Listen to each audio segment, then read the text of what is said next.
ఈ రాజమహేంద్రవరం పట్టణంలో ఇంత పెద్ద ఎత్తున వైఎస్ఆర్ కాంగ్రెస్ పార్టీ సమావేశం ఏర్పాటు చేసి సభాధ్యక్షులుగా ఉన్నటువంటి రాజమండ్రి పార్లమెంటు సభ్యులు మార్గాని భర్త్ గారికి, అదేవిధంగా ఈ సభావేదిక మీద ఆశీనులైనటువంటి ఇతర పెద్దలకి, ఇక్కడ విచ్చేసినటువంటి వైఎస్ఆర్ కాంగ్రెస్ పార్టీ కుటుంబ సభ్యులకి,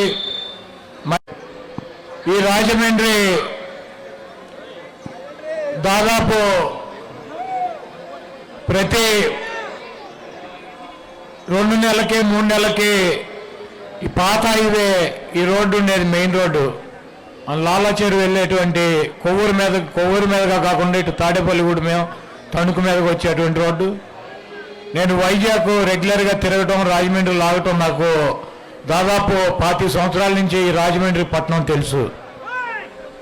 కన్నీ విని ఎరగనటువంటి డెవలప్మెంట్ ఈ 5 సంవత్సరాల్లో రాజమండ్రి పట్టణం కనపడుతుంది. ఫ్లైఓవర్లు కావచ్చు, రైల్వే స్టేషన్ కావచ్చు, ఇక్కడ ఉన్నటువంటి ఈ కంబాల చెరువు కావచ్చు, ఈ మైదానం కావచ్చు, డివైడర్లు కావచ్చు, రోడ్లు కావచ్చు, ఫ్లైఓవర్లు కావచ్చు, ఈ రాజమండ్రి పట్టణంలో ఉన్నటువంటి కొత్తగా నిర్మాణం చేసినటువంటి మెడికల్ కాలేజీ కావచ్చు, అనేక సామాజిక వర్గాలకు కేటాయించినటువంటి కమ్యూనిటీ హాల్స్ కావచ్చు, ఇక్కడ ఉన్నటువంటి 25,000 మంది నిరుపేదలకి ఇళ్ళు పట్టాలు ఇవ్వాలన్న సంకల్పంతో ముఖ్యమంత్రి గారితో మాట్లాడి ఆ పట్టాలు ఇచ్చేటువంటి కార్యక్రమం కావచ్చు, ఒక ప్రజాప్రతినిధి తన ప్రాంతాన్ని అభివృద్ధి చేసుకోవాలన్నటువంటి చిత్తశుద్ధితో పనిచేస్తే ఆ ప్రాంతం ఏ రకంగా అభివృద్ధి చెందుతుందో మన ఎంపీ మార్గాన్ని భర్తను చూస్తే, ఈ రాజమండ్రిని చూస్తే అర్థమవుతుంది. తప్పకుండా శాసనసభ్యుడిగా పోటీ చేయి భరత్, నువ్వు గెలుస్తావు. తప్పకుండా మన ప్రభుత్వం వస్తుంది. ఆ రాజమండ్రి ప్రాంతాన్ని వైఎస్ఆర్ కంచుకోటగా తీర్చిదిద్దాల్సినటువంటి బాధ్యత నీ మీద ఉందని చెప్పి ముఖ్యమంత్రి జగన్మోహన్ రెడ్డి గారు భరత్ను రాజమండ్రి సిటీకి శాసనసభ్యుడిగా పంపించడం జరిగింది. ఈరోజు జగన్మోహన్ రెడ్డి గారి గురించి, లేకపోతే మా గురించి, లేకపోతే ఇక్కడ ఉన్నటువంటి భర్త గురించి అనేక కథనాలు జగన్మోహన్ రెడ్డి గారు చెబుతూ ఉంటాడు. మనం ఒకరితో కాదు ఫైట్ చేసేది, చంద్రబాబుతో అని. అది వాస్తవం. చంద్రబాబు కనుక ఒక్కడే వస్తే జగన్మోహన్ రెడ్డి గారు ఫుట్బాల్లో ఒక తంటే ఒక 20 సంవత్సరాలు కనపడ్డి రాష్ట్రంలో. ఆ సంగతి ఆయన కూడా తెలుసు. అందుకే ఒక పక్కన దత్తపుత్రుని పెట్టుకుంటాడు, ఇంకో పక్కన ఉత్తపుత్రుని పెట్టుకుంటాడు. వెనకాల బీజేపీ వదినం వస్తుంది. ముందేమో ఇప్పుడు కాంగ్రెస్ షర్మిలమ్మని తెచ్చుకున్నాడు, చెల్లెమ్మని. వీళ్ళందరూ కాక మళ్ళీ ఈనాడు డ్రామోజీరావు ఒకడు, ఆంధ్రజ్యోతి రాధాకృష్ణ, TV5 బిఆర్ నాయుడు, ఆ మహా టీవీలో పౌడర్ డబ్బా ఒకడు. ఇప్పుడు వీళ్ళందరూ సరిపోక నిన్న రాత్రి ఒకరు పట్టుకొచ్చారు, పీకే ప్రశాంత్ కిషోర్. ఆయన ఐపాక్లోంచి పీకేసి పక్కన పడేసి 3 ఏళ్ళు అయింది. ఒక రాజకీయ పార్టీ పెట్టి బీహార్లో పాదయాత్ర చేసి ఆ పార్టీ డిస్పోజల్ అయితే అక్కడ దుకాణం సర్దేసి మళ్ళీ వచ్చాడు. అంటే ఎవరన్నా కొద్దిగా ఏ పార్టీ గెలుస్తుందో ఆ పార్టీకి ఓటేద్దాం అని చెప్పి 2% 3% ఎవడన్నా ఓటు బలహీనలు ఆలోచిస్తూ ఉంటారు.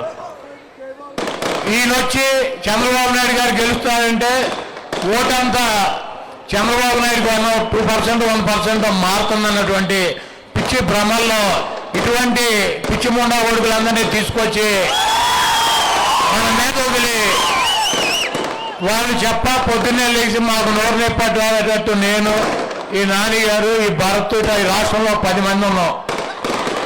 తిట్లు తిని ఇదే కార్యక్రమం. అయినా కూడా మా ప్రాణం పోయిన జగన్మోహన్ రెడ్డి గారి కోసం, ఈ రాష్ట్ర భవిష్యత్తు కోసం మేము తప్పకుండా జగన్మోహన్ రెడ్డి గారి వెనకాల నిలబడతాం.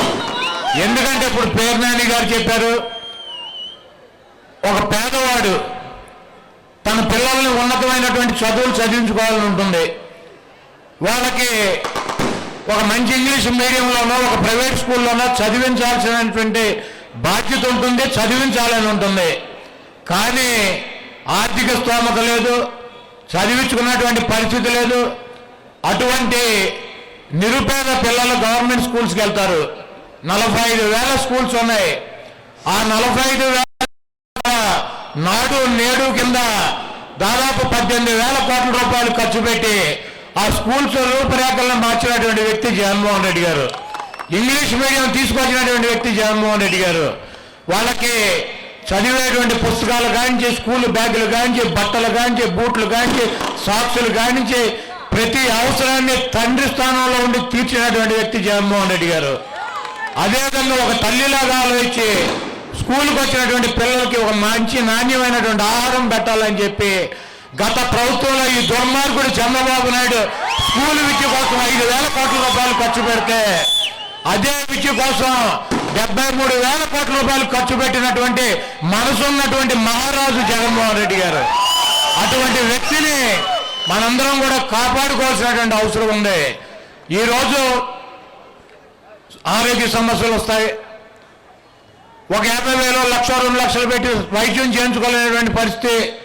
మనిషి చనిపోతాడని తెలుసు, అయినా ఆర్థికంగా డబ్బులు లేక చనిపోవడం తప్పించే మార్గం లేనటువంటి పరిస్థితుల్లో ఆ మహానుభావుడు వైఎస్ రాజశేఖర రెడ్డి గారు ఆరోగ్యశ్రీ తీసుకొచ్చి ఈ రాష్ట్రంలో కొన్ని లక్షల మంది నిరుపేదల్ని కార్పొరేట్ హాస్పిటల్లో తీసుకెళ్లి వైద్యం చేయించి వాళ్ళ ప్రాణాలను కాపాడినటువంటి వ్యక్తి రాజశేఖర రెడ్డి గారు. ఆయన ఒక అడిగేస్తే జగన్మోహన్ రెడ్డి గారు ఈరోజు 3,300 మంది 3,300 రోగాలకి డిజిటల్ కార్డు ఇచ్చి ప్రతి పేదవాడిని కూడా హాస్పిటల్కి తీసుకెళ్లి ఆరోగ్య సమస్య వస్తే ₹1 కూడా ఖర్చు లేకుండా వాళ్ళ ప్రాణాలను కాపాడుతున్నటువంటి జగన్మోహన్ రెడ్డి గారు. ఈరోజు విద్యారంగం కావచ్చు, వైద్య రంగంలో కావచ్చు, గత 70 సంవత్సరాల్లో ఏ ముఖ్యమంత్రి చేయనటువంటి విధంగా ఈరోజు జగన్మోహన్ రెడ్డి గారు చేస్తున్నాడు. అదేవిధంగా పేద కుటుంబాలు ఆర్థికంగా ఇబ్బంది పడకూడదని చెప్పి ఎన్నికల్లో పెట్టినటువంటి నవరత్నాలని ప్రతి అంశాన్ని కూడా తూచా తప్పకుండా బటన్ నొక్కి మహిళమ్మ తల్లుల అకౌంట్లోకి 2,57,000 కోట్ల రూపాయలు ఈ రాష్ట్ర ప్రభుత్వ సంపదని పేద కుటుంబాలకు అందించినటువంటి వ్యక్తి జగన్మోహన్ రెడ్డి గారు. గతంలో ఏ ముఖ్యమంత్రి అయినా కనీసం 50,000 కోట్ల రూపాయలు 5 సంవత్సరాల్లో పేదల కుటుంబాలకు ఇచ్చాడని చెప్పి నేను అడుగుతున్నా. ఈరోజు సిగ్గు శరం లేకుండా చంద్రబాబు నాయుడు జగన్మోహన్ రెడ్డి గారి గురించి మాట్లాడతాడు, పవన్ కళ్యాణ్ గారు మాట్లాడు. అది కూడా కాదు, 24. ఈరోజు రాజమండ్రి పార్లమెంటు సభ్యులుగా గూడూరు శ్రీనివాస్ గారు, అదేవిధంగా రాజమండ్రి అర్బన్ శాసనసభ్యుడిగా మార్గాని భరత్ పోటీ చేస్తున్నారు.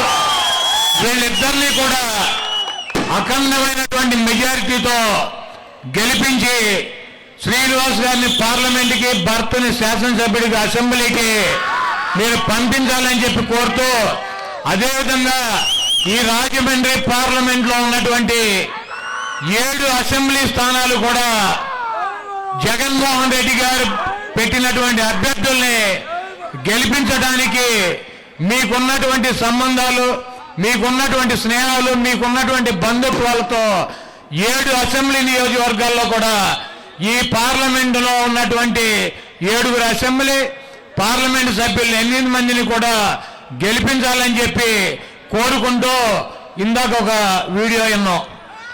రెడ్డి అప్పారావు వాలంటీర్కి వార్నింగ్ ఎంత ఉంటాడు. ఒక ఆడపిల్లకి ఫోన్ చేసి వార్నింగ్ అంటే ఆడపిల్లకి ఫోన్ చేసి బెదిరిస్తాం మగదనమా?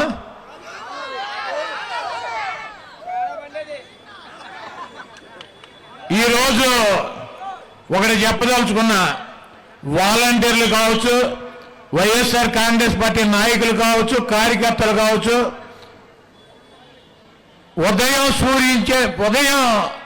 ఉదయించేటువంటి సూర్యుడు తూర్పును ఉదయిస్తాడో లేదో నాకు తెలియదు, కానీ మే ఆఖరికి జగన్మోహన్ రెడ్డి గారిని ముఖ్యమంత్రిగా ప్రమాణ స్వీకారం చేయకుండా ఆపగలిగేటువంటి దమ్ము సత్తా ఈ రాష్ట్రంలో ఏ ఒక్కరికి కూడా లేదు.